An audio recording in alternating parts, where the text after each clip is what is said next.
Alchemist கௌகி. வணக்கம், இது மின்னம்பலம். நான் விஷால் பொலிவர். இன்றைய நேர்காணலில் நம்மோடு இணைந்திருக்கிறார் டெல்லியில் இருந்து பத்திரிகையாளர் திரு அரவிந்த் குணசேகர் அவர்கள். வணக்கம். சமீபத்தில் நடக்கக்கூடிய அரசியல் நிகழ்வுகள், குறிப்பா தமிழ்நாட்டில் பார்த்தோம்னா காங்கிரஸ் கட்சியிலிருந்து இந்த ஆட்சியில் பங்கு, அதிகாரத்தில் பங்கு, இந்த மாதிரியான குரல்கள் நிறைய வந்துகிட்டே இருக்கு.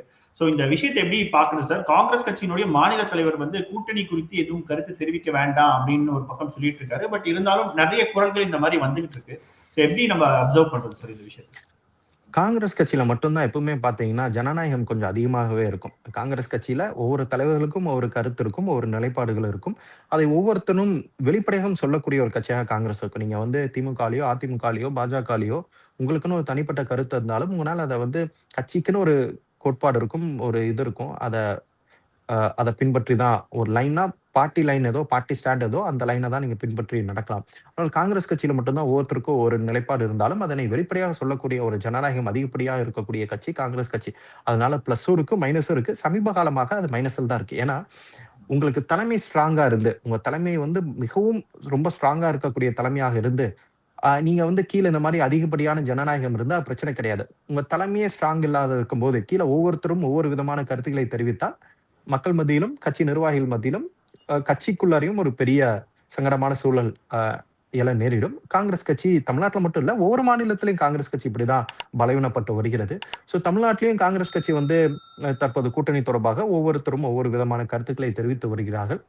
இது திமுக கூட்டணிக்குள்ள ஒரு பெரிய ஒரு சந்தேகத்தையோ ஒரு சலசலப்பை ஏற்படுத்தி இருக்கிறது. காங்கிரஸ் கட்சிக்குள்ளாரையும் ஒரு பெரிய சலசலப்பை ஏற்படுத்தி இருக்கிறது. எனவே இது திமுக கூட்டணி மட்டும்தான் பலவீனப்பட இருக்கிறதா என்று கேட்டால், திமுக கூட்டணி எந்த அளவுக்கு பலவீனம் ஆகிறதோ இந்த சலசலப்பின் காரணமாக காங்கிரஸ் கட்சிக்கும் இதே அளவிலான ஒரு பலவீனம் ஏற்பட்டுதான் வருகிறது. காங்கிரஸ் கட்சியிலும் பலவீனம் ஆகிதான் வருகிறது. காங்கிரஸ் கட்சி தலைவர்கள் ஏதோ திமுகவுக்கு நம்ம நெருக்கடியை கொடுக்கலாம் என நினைத்து பேசி வருகிறார்கள். காங்கிரஸ் கட்சி நிர்வாகிகளுக்கு பேசுவதற்கான அனைத்து உரிமையும் இருக்கிறது. ஏனால் அந்த கட்சியில் அவர்களும் ஒரு உறுப்பினர்கள். இந்த கட்சி வளர வேண்டும் அப்படிங்கிற ஒரு எண்ணத்துல அவர்கள் பேசினாலும் எங்கு பேச வேண்டும், அதை எப்படி பேச வேண்டும் என்ற கேள்வி எழுகிறது. எனவே காங்கிரஸ் கட்சி இது திமுக கூட்டணிக்கு மட்டும் ஒரு நெருடலையோ ஒரு நெருக்குதலையோ கொடுக்கலாம்னு பேசி வந்தாங்கன்னா காங்கிரஸ் கட்சிக்குள்ளார அது எவ்வளவு பெரிய பாதிப்பை ஏற்படுத்துகிறது என்பதை அவர்கள் இன்னமும் யோசிக்காமல் பேசி வருகிறாகத்தான் நான் பார்க்கிறேன். காலம் பதில் சொல்லும், எல்லாத்துக்குமே காலம் பதில் சொல்லும். தற்போது காங்கிரஸ் திடீரென தேர்தல் நெருக்கத்தில் இது போன்ற பேசுவதற்கான காரணம் என்னன்னா, அவங்களுக்கு விஜய்ங்கிற ஒரு ஆப்ஷன் கிடைத்திருக்கிறார். விஜய் அரசியல் கட்சி ஆரம்பித்தவுடன் ஒரு விண்டோ, ஒரு ஓப்பனிங் காங்கிரஸ் கட்சி கிடைச்சிருக்கு.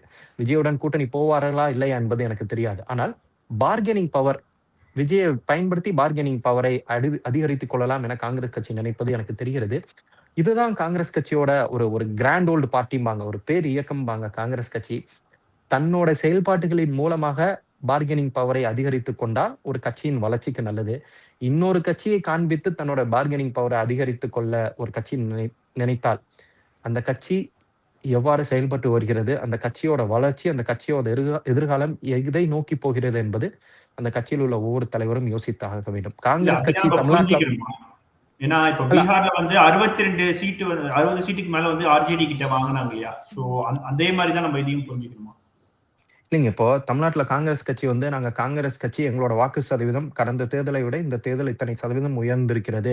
கடந்த 5 ஆண்டுகளில் தமிழ்நாட்டில் இந்தந்த நடவடிக்கைகளில் நாங்கள் எங்கள் கட்சியை வலுப்படுத்தி இருக்கிறோம். எனவே எங்களுக்கு இந்த முறை அதிக சீட் வேண்டும், எங்களுக்கு இதை வேண்டும் என்று கேட்பது ஆக்கப்பூர்வமான ஒரு கட்சியின் செயல்பாடு. இல்லை, புதிதாக ஒரு கட்சி வந்திருக்கிறார்கள், நீங்கள் தரவில்லை என்றால் நாங்கள் அவர்களுடன் சென்று விடுவோம் என அது இன்னொரு கட்சியை காண்பித்து பார்கெனிங் பவரை அதிகரிக்க செய்தால் ஒரு கட்சி வளர்ச்சி அடைந்து வருகிறதா, இல்லது இந்த இடத்திலிருந்து இன்னொரு கட்சியின் மீது சவாரி செய்வதற்காக ஆயத்தமாகி வருகிறதா என்ற கேள்விதான் எழும். பீகார்ல நீங்க கேள்வி கேட்டீங்கன்னா, பீகார்ல இன்னொரு கட்சியை காண்பிச்சு காங்கிரஸ் கட்சி பார்கெனிங் பவரை மாத்தல. பீகாரை பொறுத்த வரைக்கும் அங்க இருக்கக்கூடிய ஆர்ஜேடி கட்சியும் லோக்சபா எலெக்ஷன்ல பெருசா ஒன்றும் பெர்ஃபார்ம் பண்ணல. எனவே உங்களுக்கும் சரிசமமா நாங்க இருக்கோம், உங்க கூட்டணியில நாங்க இருந்தாதான் minorities plus Dalit oppress society மக்கள் ஒடுக்கப்பட்ட மக்களோட வாக்கள் உங்களுக்கு கிடைக்கும். எனவே எங்களுக்கு இத்தனை இடங்கள் வேண்டும் என கேள்வியை முன்வைத்தார்கள். பீகாரையும் தமிழ்நாட்டிலையும் ஒப்பிட முடியாது. பீகார்ல தங்களுடைய செயல்பாட்டின் மூலமாக அவர்கள் பார்கெனிங் பவரை உயர்த்த பார்த்தார்கள், எங்களுக்கு இத்தனை சீட் வேணும்னு கேட்டாங்க. தமிழ்நாட்டில தான் காங்கிரஸ் கட்சி இன்னொரு கட்சியை காண்பித்து எங்களுக்கு அதிகமான சீட் வேணும்னு கேட்கறாங்க. சோ இரண்டையும் நம்ம ஒப்பிட முடியாது. என்ன சார், கூட்டணி ஆட்சி மூலமாக ஒரு கட்சி வளர முடியும் தானே? சோ அந்த ஒரு அடிப்படையில அவங்க கேட்கறது சரியா? நான் முன்பே சொன்னது போல காங்கிரஸ் கட்சி ஆட்சியில் எங்களுக்கு பங்கு வேண்டும் என கேட்பது எந்த விதத்திலும் தவறு கிடையாது. ஏனால் அந்த கட்சியும் தேர்தலை கூட்டணியோடு சந்திக்கிறார்கள். தேர்தல் முடிந்த பிறகு ஒரு ஆட்சி அமைக்கும் பட்சத்தில் அந்த ஆட்சியில் நாங்களும் தேர்தலில் உங்களுடன் பயணித்தோம். உங்களுடைய வெற்றிக்கு எங்களுடைய பங்கும் இருக்கிறது. எனவே எங்களுக்கு இது வேண்டும், ஆட்சியில் பங்கு வேண்டும் என கேட்பதில் எந்த தவறும் கிடையாது. ஆனால் இத்தனை ஆண்டு காலம் கேட்காமல் தற்போது திடீரென கேட்பதற்கு 2021 ஏன் கேட்கலீங்க, 2026 ஏன் கேட்கிறாங்கன்னா, விஜய்ங்கிற ஒரு புது கட்சி வந்திருக்கிறது. எனவே நீங்க ஆட்சியில் பங்கு தரவில்லை என்றால் நாங்கள் அவருடன் செல்வோம் என்பதுதான் எங்களோட நிலைப்பாடு. இது நம்ம வெளிப்படையாக நாம் பேசுவோமே. திடீர்னு காங்கிரஸ் கேட்பதற்கான காரணம் விஜய்ங்கிற ஒரு கட்சி ஆரம்பிச்சிருக்காரு என்பதுதான். எனவே கூட்டணியில் ஆட்சியில் எங்களுக்கு பங்கு வேண்டும் என்று கேட்பதற்கு காங்கிரஸ்க்கு அனைத்து உரிமையும் இருக்கிறது. ஆனால் அதனை எப்படி கேட்கிறாங்க? நாங்கள் இத்தனை சதவீதம் வளர்ந்திருக்கிறோம்.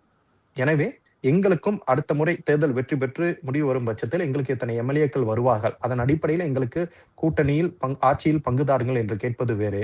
இல்லை, தேர்தலுக்கு முன்பாகவே இல்லை, நீங்கள் கூட்டணி ஆட்சியில் பங்கு இல்லை, ஆட்சியில் எங்களுக்கு பங்கு இல்லை என்றால் நாங்கள் விஜயுடன் செல்வோம் என்பது ஒரு அதான் at the end of the day election முடிஞ்சு எங்களுக்கு இத்தனை எம்எல்ஏக்கள் இருக்காங்க, எங்களோட ஆதரவு இல்லாமல் உங்களால் ஆட்சி அமைக்க முடியாது, எனவே கூட்டணி ஆட்சிக்கு வர வேண்டும் என்று கேட்டால் ஒரு பொசிஷன் ஆஃப் பவர்ல இருந்து நீங்க பேசுற மாதிரி இருக்கும். இப்போ ஒரு பார்கெனிங்கா தான் அதை பார்க்க. ஆனா சார், பாஜகவுமே ஒரு பக்கம் வந்து என்டிஏ ஆட்சி கூட்டணி ஆட்சி தான் அப்படின்றத அவங்க ஒரு பக்கம் சொல்லிட்டு இருக்காங்க. அதையும் காங்கிரஸ் சொல்றதையும் நம்ம எப்படி வேறுபடுத்தி பாக்குறது? இல்ல ரெண்டுத்தையும் ஒரே மாதிரி தான் நம்ம அணுகணும்? பாஜக பொசிஷன் ஆஃப் பவர்ல இருந்து பேசுறாங்க. நான் முன்பே சொன்ன அந்த பொசிஷன் ஆஃப் பவர்ல இருந்து ஏன் பேசுறாங்கிறத பாஜக நான் ஏன் சொல்றேன்னா, 2024 நாடாளுமன்ற தேர்தல தனியா பாஜக நின்று தேர்தலை சந்திச்சாங்க. அதிமுக தனியா நின்று தேர்தலை சந்திச்சாங்க. அதிமுகவுக்கு மிகப்பெரிய தோல்வி, பாஜக கூட்டணிக்கு மிகப்பெரிய தோல்வி. ஆனால் பாஜக கூட்டணி தங்களுடைய வாக்கு சதவீதத்தை காண்பித்து விட்டார்கள்.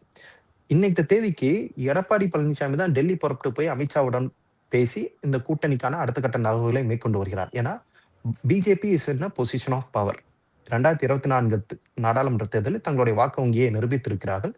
அதிமுகவுக்கு இன்னைக்கு தேவைக்கு பாஜக மிக மிக தேவை. எனவே பாஜக அந்த இடத்துல இருந்து டிமாண்ட் பண்றாங்க. காங்கிரஸ் அதே மாதிரி இடத்துல இருந்து டிமாண்ட் பண்றாங்கன்னா, காங்கிரஸ்க்கு வாக்கு வங்கியே இல்லையா நீங்க கேட்டீங்கன்னா, நான் அப்படியெல்லாம் சொல்ல மாட்டேன். காங்கிரஸ்க்குன்னு ஒரு வாக்கு வங்கி இருக்கு. சதன் தமிழ்நாட்டுல காங்கிரஸ்க்கு இன்னும் ஒரு கன்சாலிடேட்டடான வாக்கு வங்கி இருக்கு. அந்த வாக்கு வங்கி இல்லாமல் திமுகவினால் வெற்றி பெற முடியுமா என்று கேட்டால் எனக்கு அந்த கேள்வியும் எழுகிறது. திமுகனால் வெற்றி பெற முடியுமான்னு கேட்டா எனக்கு அந்த சந்தேகம் இருக்கிறது. ஆனால் பிஜேபியும் காங்கிரஸையும் தமிழ்நாட்டில் ஒப்பிட முடியாது. ஏனென்றால் நாம் ஏற்றுக்கொள்கிறோமோ இல்லையோ, கடந்த சில ஆண்டுகளாக தமிழகத்தில் பாஜக வளர்ந்திருக்கிறது, காங்கிரஸ் வளரவில்லை. இதற்கு காங்கிரஸ் கட்சி தான் அதை இன்ட்ரோஸ்பெக்ட் பண்ணணும். அதாவது அக்செப்டன்ஸ் வந்துருச்சுன்றீங்களா பாஜகவுக்கு தமிழ்நாட்டுல? பாஜகவுக்கு அக்செப்டன்ஸ் வரல, பாஜக வளர்ந்திருக்கிறது. அது மெஜாரிட்டி பெரும்பான்மை மக்களிடம் வளர்ந்திருக்கிறதா, அல்லது இப்போ 5% 7% வளர்ந்தாலும் வளர்ச்சி தானுங்க. நீங்க ஆட்சி அமைப்பதற்கு 7% அக்செப்டன்ஸ்னா என்ன? நீங்க ஆட்சி அமைப்பதற்கு மக்கள் மத்தியில் ஒரு அக்செப்டன்ஸ் இருந்தாலும் உங்களால ஆட்சி அமைக்க முடியும். வளர்ந்திருக்கிறார்கள் 5% இருந்தோ அல்ல 6% 7% 1% 2% வளர்ந்திருக்கிறார்கள். பாஜக வளர்ந்திருக்கிறது. தமிழகத்தில் காங்கிரஸ் கடந்த ஒரு 5-10 ஆண்டுகளில் வளர்ந்திருக்கிறார் என்ற கேள்வி காங்கிரஸில் உள்ள ஒவ்வொரு தலைவர்களும் யோசித்து பார்க்க வேண்டும். இப்படியே யோசிக்க கூடாது. இப்போ பாஜக கர்நாடகாவிலையும் மகாராஷ்டிராவிலையும் பீகார்லயும் கூட்டணி ஆட்சியின் மூலமாக தன்னுடைய கட்சியை வந்து வளர்த்திருந்தாங்களா, அதே மாதிரியான ஒரு ஸ்ட்ராட்டஜியா காங்கிரஸ் இதுல பயன்படுத்துறாங்களா தமிழ்நாட்டுக்கு? நீங்க சொன்ன மாதிரி கர்நாடகாலையும் சரி, அதே மாதிரி மகாராஷ்டிரா, இந்த மாதிரி ஒவ்வொரு இடத்துலையும் காங்கிரஸ் பாஜக வந்து அவர்கள் முதலமைச்சர்களாக இருப்பார்கள். மகாராஷ்டிரால பாஜக தான் முதலமைச்சர். மற்ற கட்சிகள் சிவசேனாவும் சரி, என்சிபியும் சரி கூட்டணியில ஆட்சியில அங்கம் வகிக்கிறார்கள்.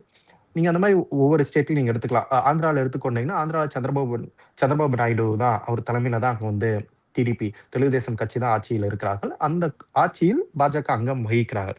சோ காங்கிரஸ், நான் தான் சொல்றேன்லங்க, காங்கிரஸ் வந்து எனக்கு கூட்டணியில் ஆட்சியில் எனக்கு பங்கு வேண்டும் என கேட்பது எந்த விதத்திலையும் தவறு கிடையாது. அது அவர்களுடைய உரிமை. ஆனால் என்னுடைய கட்சி வளர்ந்திருக்கிறது, இதனால் எனக்கு இத்தனை சதவீதம் பங்கு வேண்டும் என்று கேட்பது வேறு. இன்னொரு கட்சியை காண்பித்து எனக்கு ஆட்சியில் நீங்கள் பங்கு தாருங்கள் என்று கேட்பது வேறு. காங்கிரஸ் கட்சி எதை கேட்கிறார்கள்?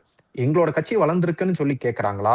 எங்களோட கட்சி இல்லாமல் உங்களால் வெற்றி பெற முடியாது, நீங்கள் ஆட்சி அமைப்பதற்கு எங்களுடைய பங்களிப்பு தேவை, நாங்கள் இல்லாமல் உங்களால் வெற்றி பெற முடியாது அப்படிங்கிற ஒரு நிலை வந்து நாளைக்கு எலெக்ஷன் முடிஞ்சு திமுக வெறும் 100 சீட்ல ஜெயிச்சு காங்கிரஸ் கையில ஒரு 20 எம்எல்ஏக்கள் இருந்தாங்கன்னா, அப்ப நீங்க உட்கார்ந்து பேசுனீங்கன்னா, நீங்க பொசிஷன் ஆஃப் பவர்ல இருந்து பேசுறீங்க.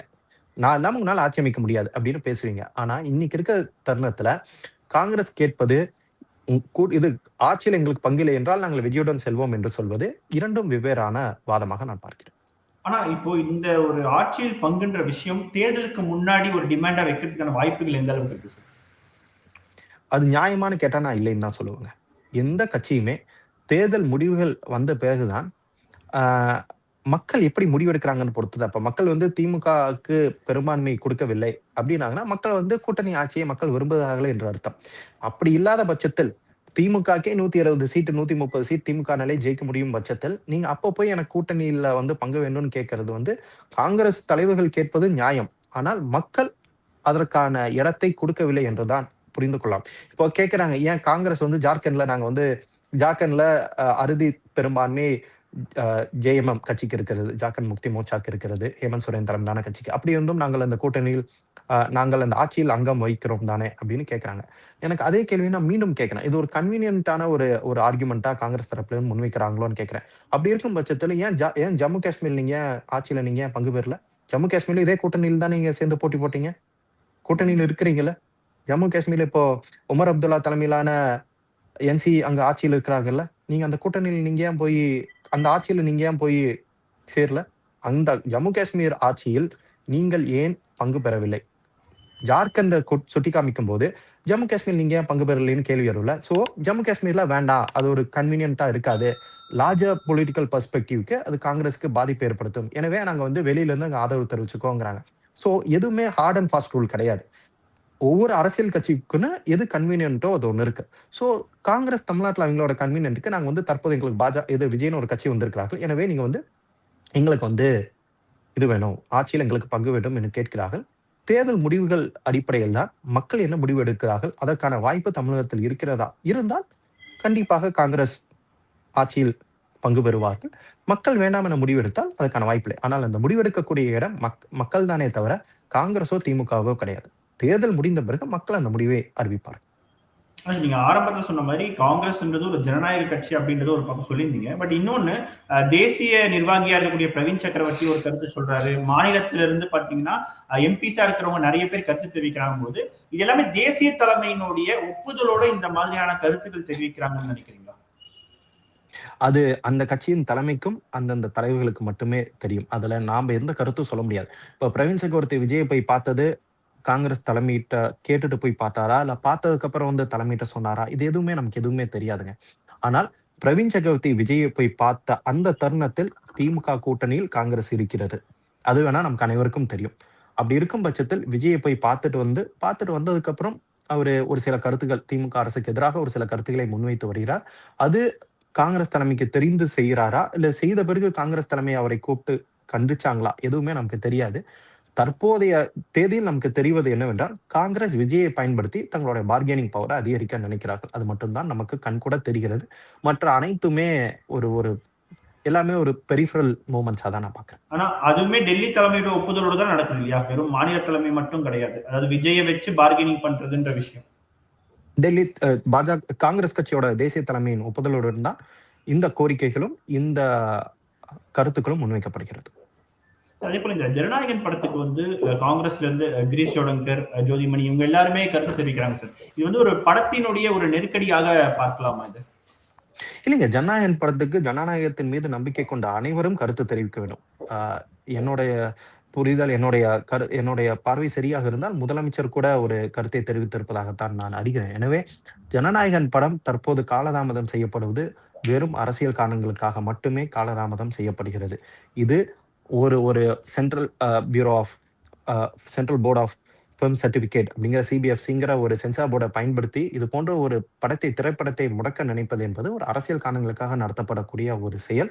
இதனை வன்மையாக கண்டிக்க வேண்டும். ஒரு அரசியல் காரணங்களுக்காக நாளைக்கு நீங்க எதை வேணாலும் முடக்கலாம்னு நினைச்சீங்கன்னா அது ஒரு ஏஜென்சியை தவறாக பயன்படுத்துவது அது ஜனநாயகத்துக்கு விரோதமானது. இதில் காங்கிரஸ் தலைவர்கள் கருத்து தெரிவித்திருப்பதும் முதலமைச்சர் கருத்து தெரிவித்திருப்பதும் வரவேற்கத்தக்கது. பல்வேறு கேள்விகளுக்கு மிக ஆழமாகவும் பொறுமையாகவும் மிக விரிவாகவும் பதில் மில்கி மிஸ்ட் கௌகி. மின்னம்பலம்.com தமிழின் முதல் மொபைல் பத்திரிகை.